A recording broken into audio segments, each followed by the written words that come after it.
go back to the president comment on indiscriminate killing.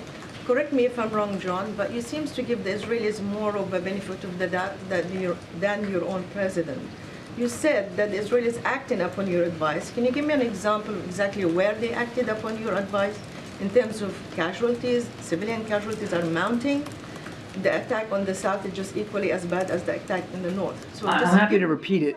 I'm happy to repeat them. I gave them earlier. They moved into northern Gaza on the ground in a way that was much smaller than they had previously planned to do, and we think that that was an outgrowth of some of the advice and counsel that we provided them about urban warfare.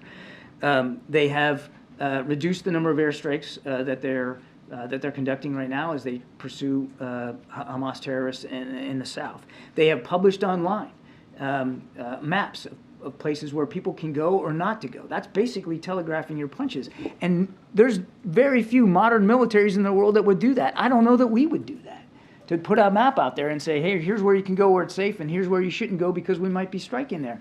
Those are all good examples. And I would also add, as I said in my opening statement, even when they were operating in the north, they added humanitarian corridors to allow people to leave.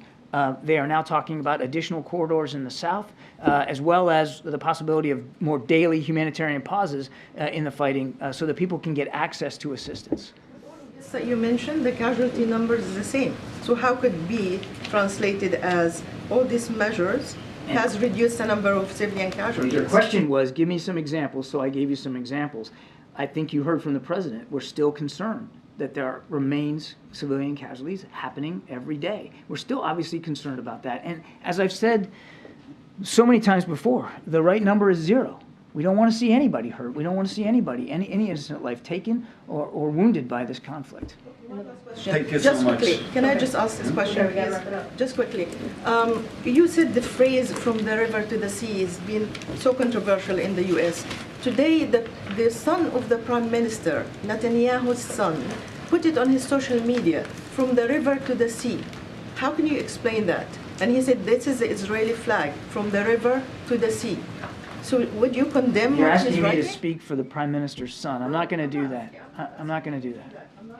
But I'm asking you to comment on this phrase that should be condemned equally. You said that whoever using it is called anti-Semitic. So now it's the Prime Minister's son who's using it. Is this anti-Semitic? I haven't seen that happen. I'm not going to speak for the Prime Minister's son and his social media account. I think you can understand why I wouldn't do that. But look, and Kareen's talked about this, that phrase has a certain connotation, which is anti-Semitic. And if you look at that the connotation is anti-Semitic. If you look at it, and I've got it here, I won't read it to you, but I've got the 2017 Hamas manifesto, the one that's so-called softer than the one they wrote in 1988, and it basically says, river to the sea.